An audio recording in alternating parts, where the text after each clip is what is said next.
J'ai emménagé le 2 juillet 2015 à la Palombière. Donc voilà, c'est des appartements qui sont agréables et très lumineux, avec des ouvertures partout, une vue sur la campagne, donc c'est super agréable.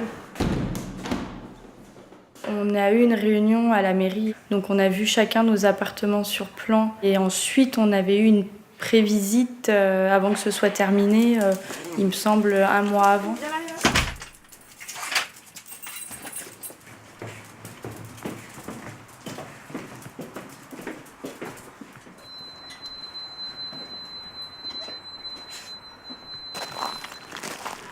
Bonjour. Nous, notre travail depuis qu'on a monté notre agence, on travaille beaucoup sur le logement collectif et on est très attaché à cette idée de communauté. On est des naïfs et optimistes, comme tous les architectes, et donc l'idée de définir un peu les conditions spatiales d'une cohabitation heureuse, c'est un objectif qu'on a, je dirais, sur tous les projets.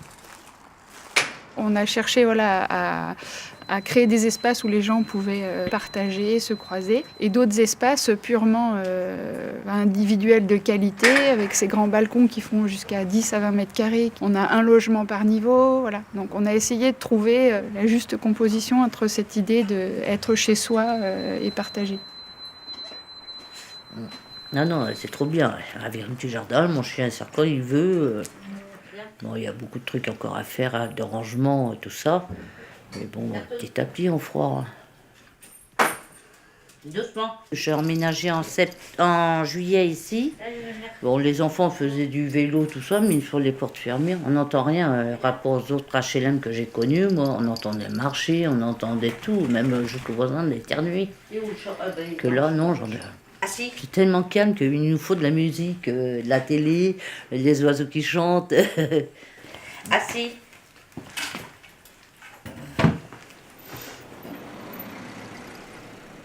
Dans l'imaginaire suburbain, effectivement, il y avait l'idée de la maison, de l'échelle de la maison, de retrouver l'échelle d'une grosse maison et de ne pas construire d'immeubles, on va dire. C'était un petit peu, je pense, une idée importante pour nous.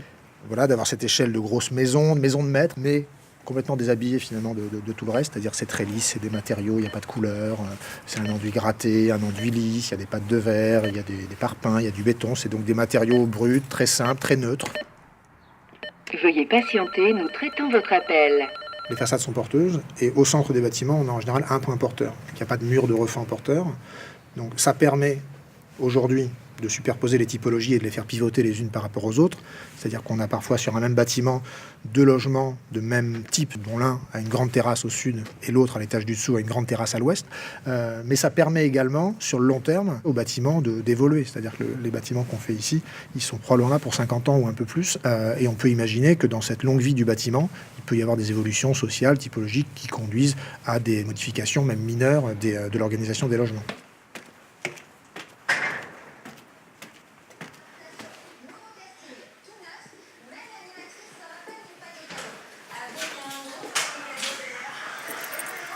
On est arrivé ici au mois de juillet l'année dernière. C'était tout blanc, les murs.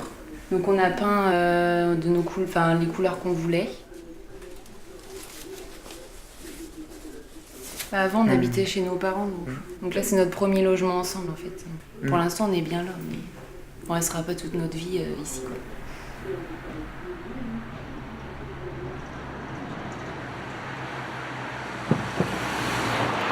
C'est pas des programmes où il y a une forte demande d'architecture initialement.